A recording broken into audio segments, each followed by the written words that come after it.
Bye. We are continuing on Mesechet Avodah Zarah, and we are on Daf Ayin Aleph, Amud Aleph, top of the Amud by the Mishnah, 3 lines down from the top to these Amud.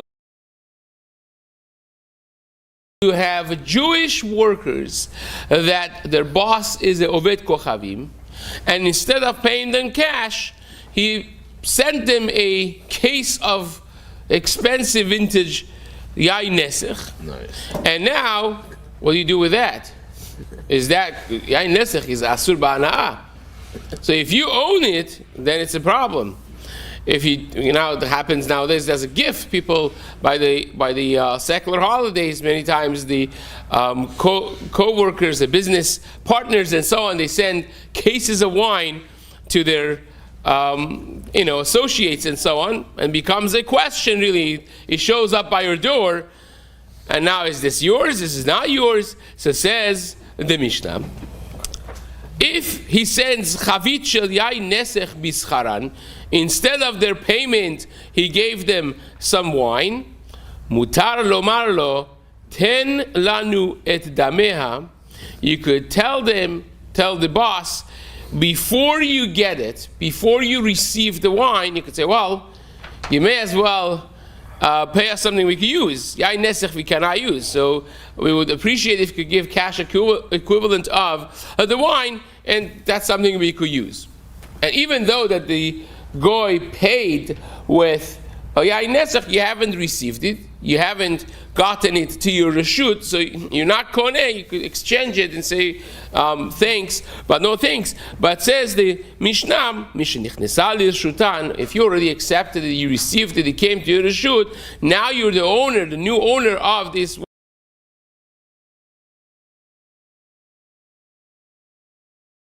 Because now you own this wine, and if you own it, by you exchanging it with cash, now you're benefiting from Yain Nesech. If I have this wine, if I already accepted it and acquired it, halachically it's mine, now to exchange it for money, it is me benefiting from Yain Nesech, says the Gemara, says the Mishnah. Says the Gemara, Amar Rav Yehuda, is that good? Yeah.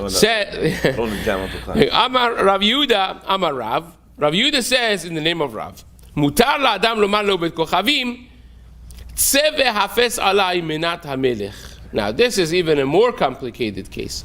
Now the backdrop of this is the top of Chazal. The king would have taxes of 10% on everything that people grew. You had wine, 10% goes to the king. You had produce, 10% goes to the king. Flock, 10% goes to the king. Everything, he charged maaser, right? So now you have to give this maaser. Imagine you're running a party, a wedding, whatever it is, you need all the wine that you have. You don't want to give the maaser from the wine that you have yourself. So you tell your next door neighbor, the guy, you say, look, how about if you give instead of me, and then we'll cheshbon, right? So he's going to now give the 10% worth of your wine from his own wine, which is Yain Nesech, to the king, and then you're going to owe him money. So he is paying your debt with Yain Nesech. So you're getting off the hook from paying your own wine to the king, and by him paying Yain Nesech, and you are benefiting from that Yain Nesech that he pays the king, because now you're off the hook.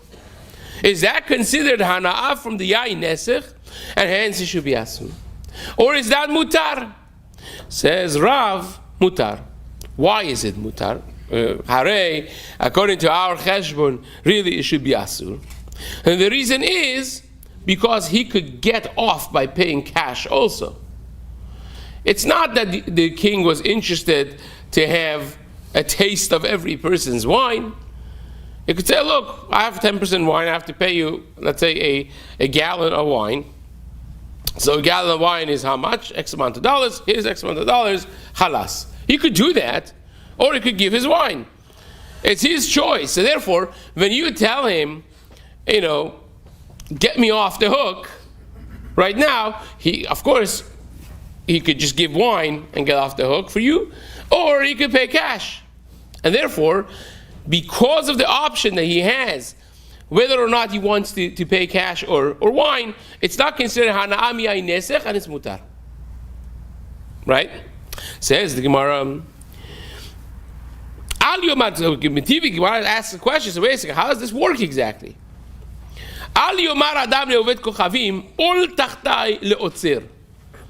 person should not tell an Oved Kochavim, you go under instead of me going and dealing with the tax master of the king, you should go there and pay the wine that I would have to pay to the person that's coming to charge. So that sounds like equivalent of this that we just discussed. And yet, it says, Al Yomar, you should not tell your friend Goy to go pay Yain Nesech instead of you paying the wine. And that seems to be a contradiction with what we just mentioned. So says the Gemara,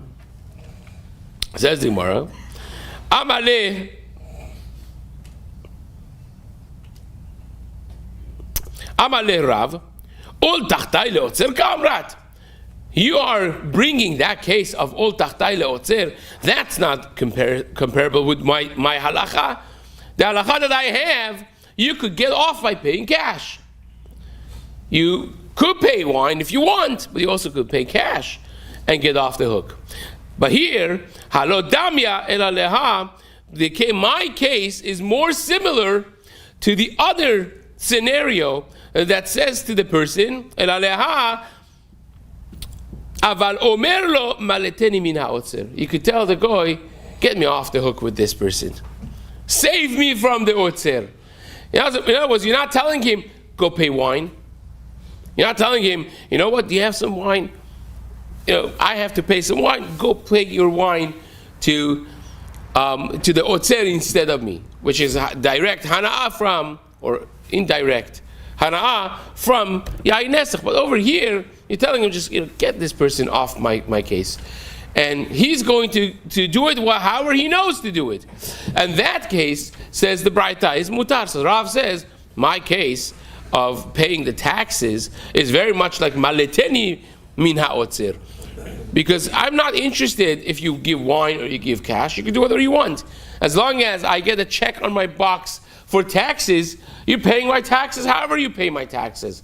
You pay cash, you could pay wine, you could pay metaltalin, however you pay it, I'm happy. Just get the king off my back, and over here is get the otzer off my back. So therefore, that's similar, and it is mutar to do. So the halachic maskara of the Gemara seems to be, it really depends.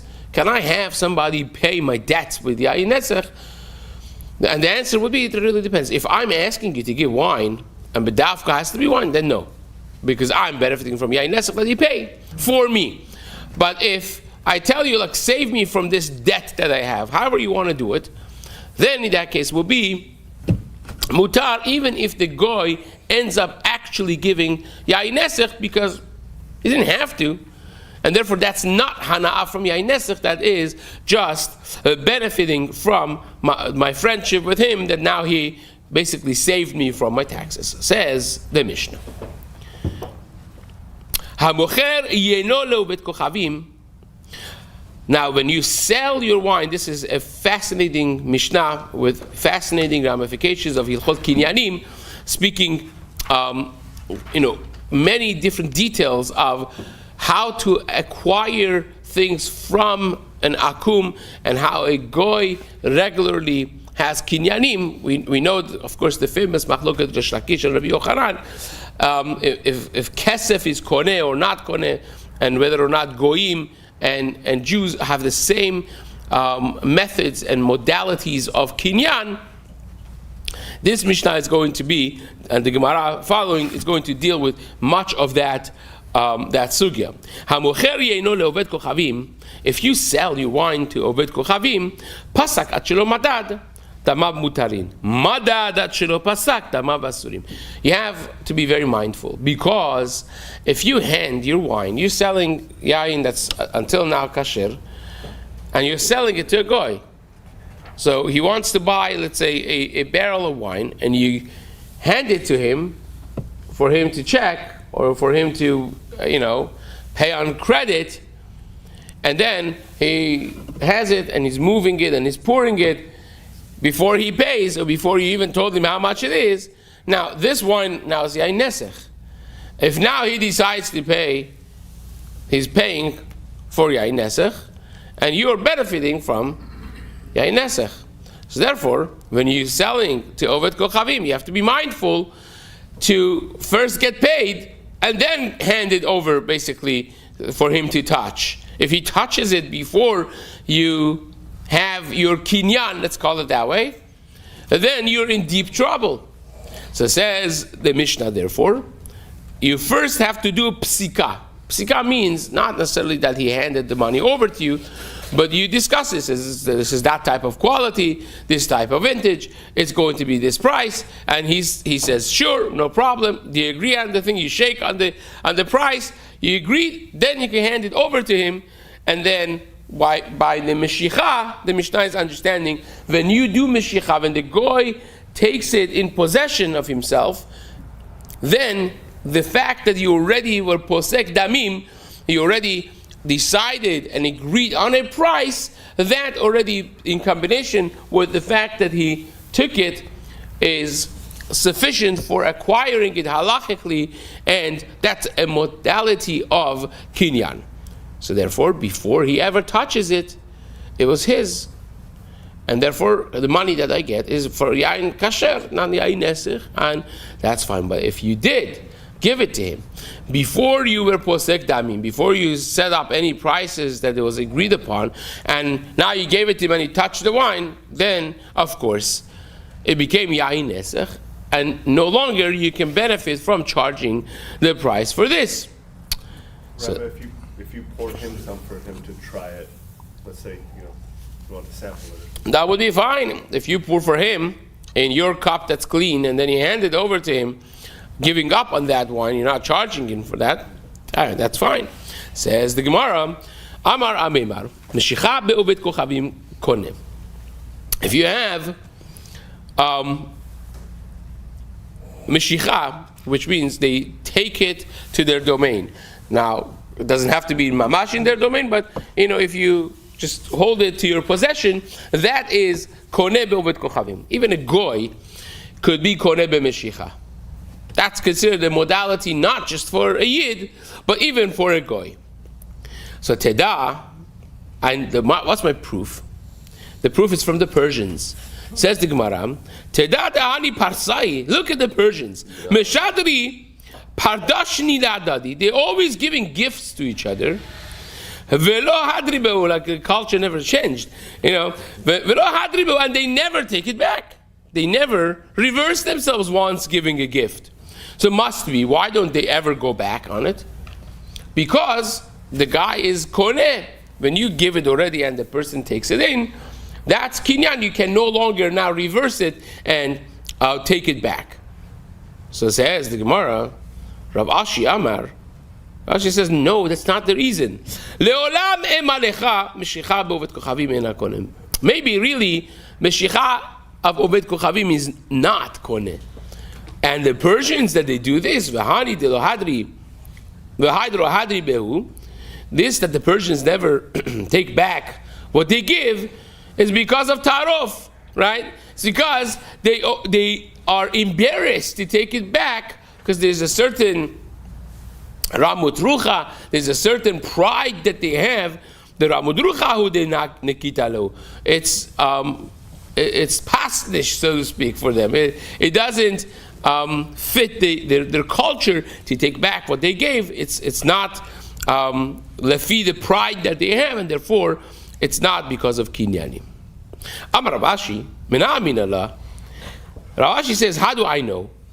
In other words, how do I know? Rav Ashi says that meshicha is not koneh, because here is what he's disagreeing with. He holds that the goy is not koneh b'meshicha, and says, Rav Ashi, how do I know? Midamar Rav la'anahu Suvuyata. Rav told this wine sellers, the Jewish wine sellers, when you're selling, when you're giving wine to Ovdei Kochavim, you should first get the cash, get the money from them, and only then give them the wine. So says Rav, and what if they don't have cash? And they want to buy on credit? Says Rav, and if they don't have money, then you should get your own cash, lend it to them, say, here is $100, you borrowing $100 from me, now you pay. So this way, when they pay you $100 later, that $100 is paying a debt, not a payment for the wine, says Rav. Now they have a loan that they're paying up, not a payment for wine. And says the Gemara, let's finish it. If you don't do this,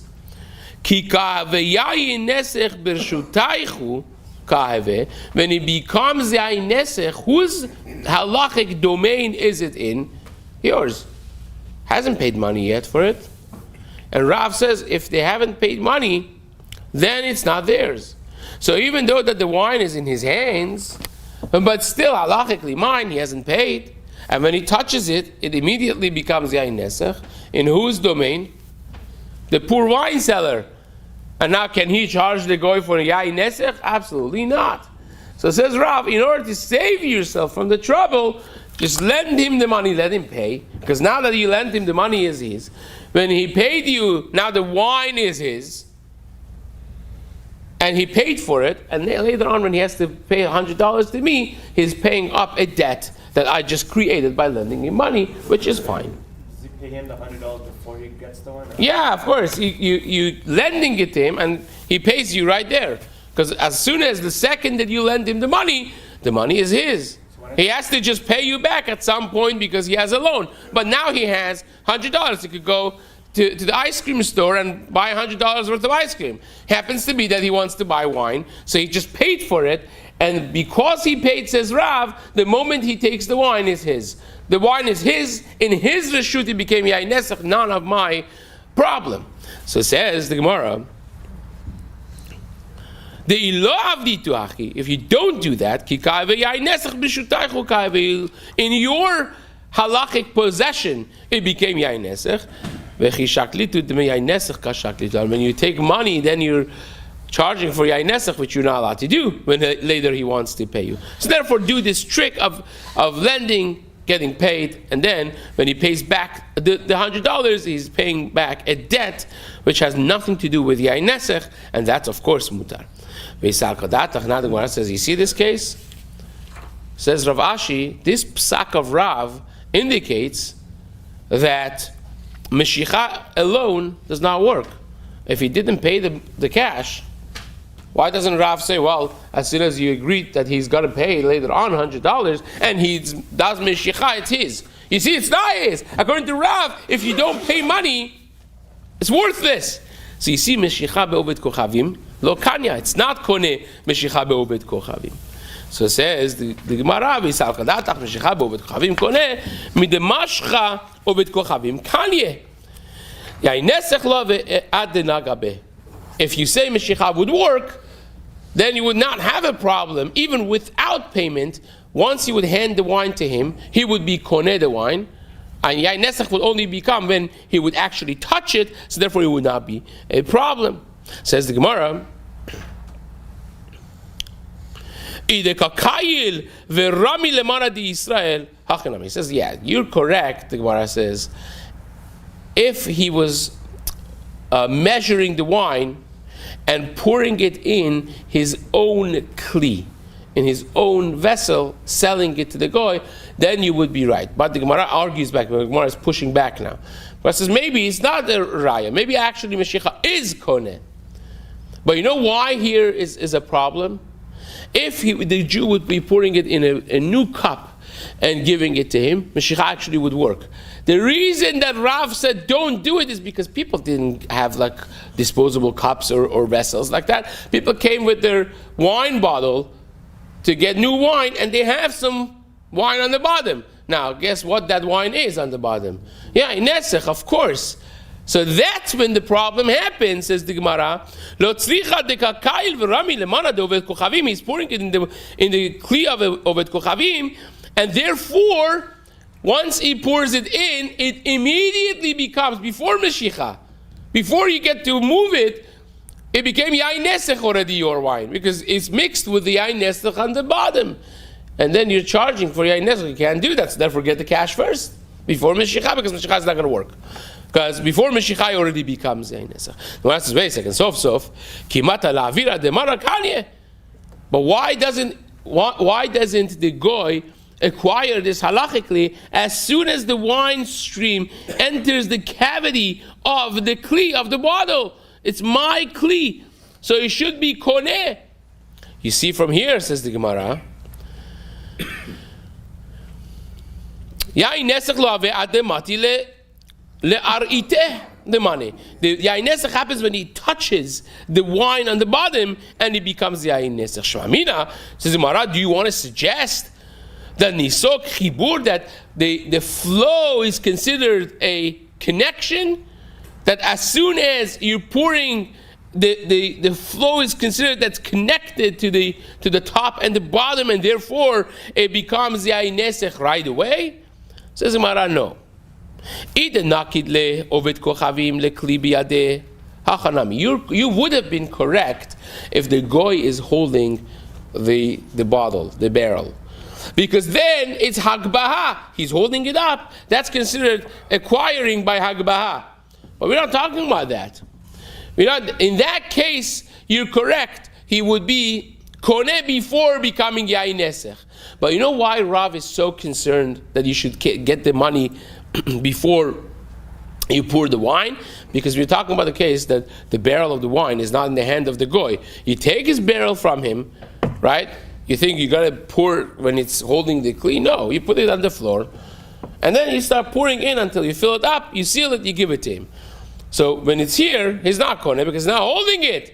So what happens is, lo tzricha demana cha'ara, he's putting it on the floor, v'tikni le kelav, and says the Gemara, why don't we say, let the vessel of the goy acquire it? Because if something comes to my domain, it's mine. And my vessel is my domain.